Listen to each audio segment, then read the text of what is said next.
Sur Alsace 20 à présent, de l'alsacien et du bon, c'est le FAC, le festival alsacien cabaret. C'est comme ça que je dis, Roger Siffert, hein? Ouais, c'est le FAC, il n'y a pas de double sens, hein, c'est vraiment tout à fait naïvement le festival alsacien du cabaret. 5 semaines de cabaret. Alors ça a commencé hier avec Jean-Marie Arus. Ouais, parce que dans le cadre de l'aide de Tiers-Monde, on a dû faire quelque chose pour l'école Marien, donc on l'a programmé 5 mardis de suite, et ça continue donc ce soir. Je veux dire, juste pour la philosophie, on a beaucoup discuté avec Triano, avec Stivell, avec des gens comme ça, et ils ont dit ce qui est extraordinaire en Alsace, c'est votre sens de la satire et de l'autodérision.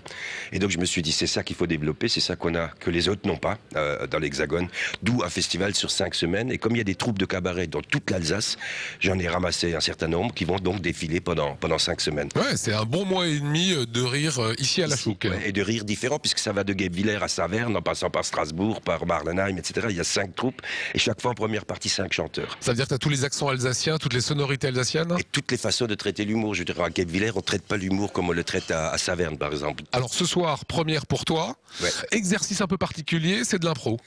Donc c'est la première mondiale et des villages environnants de matchs d'improvisation en alsacien.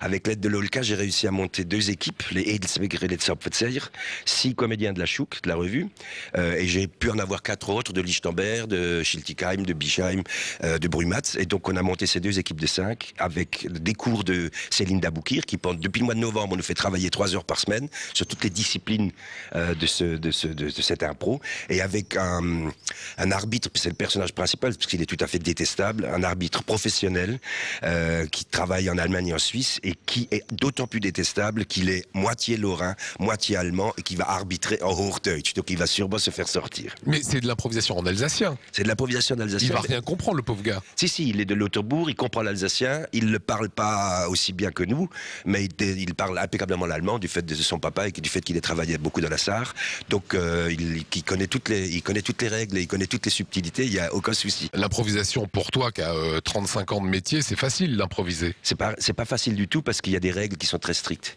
C'est-à-dire qu'un des jeux, par exemple, c'est de commencer une phrase par A. Allez, vas-y. Et tu me réponds avec B. Bon, bah j'y vais. Sauf qu'en alsacien, quand tu arrives sur des X ou sur des CH, ça commence à devenir un peu... donc tu as le X-Pay, tu as le Xing-Xing, tu es obligé de tricher. On dit Xangverein alors que ça s'écrit avec un G. Mais donc du fait de la tricherie, tu obtiens des rires, quoi. Ça, c'est à partir de ce soir.